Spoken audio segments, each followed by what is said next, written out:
ముందుగా అనిల్ కుమార్ గారు నమస్తే అండి. నమస్తే సార్. సార్, వార్ సిచ్యువేషన్లో అట్లాగే అనిశ్చితి రాజ్యం వెళ్తున్నప్పుడు బంగారం వెండి ధరలు బగ్గుమంటాయి. అయితే ఇప్పుడు సీన్ రివర్స్ అయింది. ఎందుకు ఇలా అంటారు మీ అనాలిసిస్? మామూలుగా ఏంటంటే హిస్టారికల్లీ మీరు అన్నది నిజం. ఎప్పుడైనా సరే అనిశ్చితి పెరిగినప్పుడు, ఇట్లాంటి యుద్ధ వాతావరణాలు జరిగినప్పుడు బంగారం పెరుగుతుంది. బట్ ఈసారి పెరగకపోవడానికి 3 ప్రధాన కారణాలు ఉన్నాయి. ఒకటి ఏంటంటే first margin calls, liquidity crunch. చాలా కంట్రీస్కి ఏంటంటే డబ్బులు అవసరం ఉన్నాయి. ఎస్పెషల్లీ గల్ఫ్లో కూడా వాళ్ళకి ఇటు ఆయిల్ రెవెన్యూస్ తగ్గిపోవడం వల్ల డబ్బులు అవసరం ఉన్నప్పుడు వాళ్ళ సావరిన్ ఫండ్స్ కానీ ఆ ప్రభుత్వం కూడా బంగారం అమ్మాల్సి వచ్చింది లిక్విడిటీ కోసం. దాంతోపాటు టర్కీ లాంటి దేశాలు, అటు రష్యా కూడా లిక్విడిటీ కోసం చేశాయి. ఇన్స్టిట్యూషన్స్ కూడా మార్జిన్ కాల్స్ ఏవైతే హిట్ అయ్యాయి. సో ఇవన్నిటి వల్ల అండ్ సైమల్టేనియస్లీ అటు ఈక్విటీ మార్కెట్ క్రాష్ అయ్యాయి. సో వీటిని కవర్ చేసుకోవడానికి కూడా గోల్డ్ ఏదైతే ఆల్రెడీ ప్రాఫిట్స్లో ఉన్నారో, ఎందుకంటే లాస్ట్ ఇయర్ చాలా ఎక్కువ పెరిగింది, 1.5-2 yearsలో గోల్డ్. సో దీన్ని ఏది అమ్మగలిగి లాభాలు వస్తే అది అమ్మగలగడానికి గోల్డ్ అమ్మేశారు. ఫస్ట్ రీజన్ అది. సెకండ్ వచ్చేసి డాలర్ ఇండెక్స్ అనేది స్ట్రాంగ్ అయింది. సో మామూలుగా ఏంటంటే ఇట్లాంటి యుద్ధ సమయాల్లో క్రూడ్ ఆయిల్ ప్రైస్ పెరిగినప్పుడు యుఎస్ డాలర్ అనేది స్ట్రాంగ్ అవుతూ ఉంటుంది. ఎందుకంటే మొత్తం డాలర్ పెట్రోల్ వాణిజ్యం ఏదైతే ఉందో అది డాలర్లో జరుగుతుంది. సో డాలర్ ఇండెక్స్ 97-96 నుంచి మళ్ళీ 104-105 అయింది. సో అటు డాలర్ పెరగడం వల్ల డాలర్ సేఫ్ హెవెన్గా మూవ్ అయింది టెంపరీగా.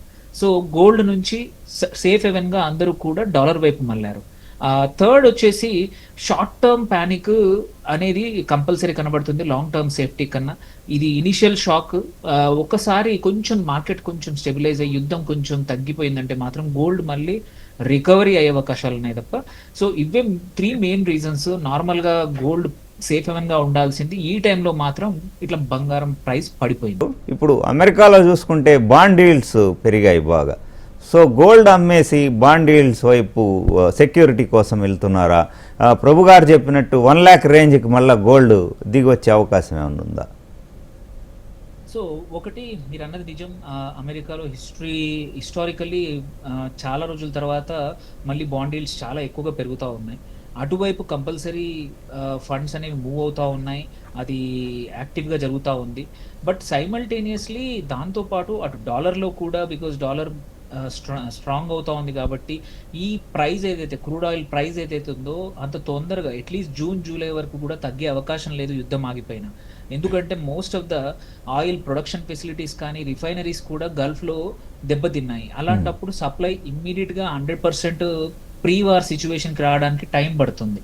సో ఈ అంటే డాలర్ స్ట్రెంగ్త్ అనేది ఇంకా కొన్ని రోజులు ఉండే అవకాశం ఉంది కాబట్టి సేఫ్ హెవెన్గా అటువైపు వెళ్తా ఉన్నాయి. సెకండ్ మీరు అడిగిన క్వశ్చన్ ఏంటంటే బంగారం మళ్ళీ 1,10,000 లక్ష దగ్గరికి రావచ్చా అని.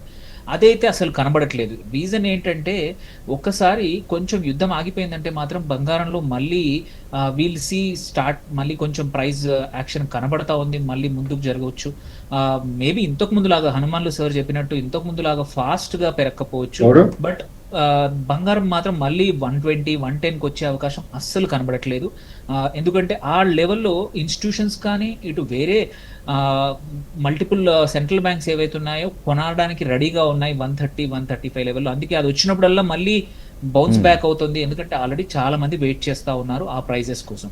సో అంతకన్నా తగ్గుద్దని ఆశపడడం కన్నా ఎవ్రీ స్మాల్ డిప్లో కూడా మనము అవసరం ఉంటే ఇన్వెస్ట్మెంట్కి ఇన్వెస్ట్ చేసుకోవడం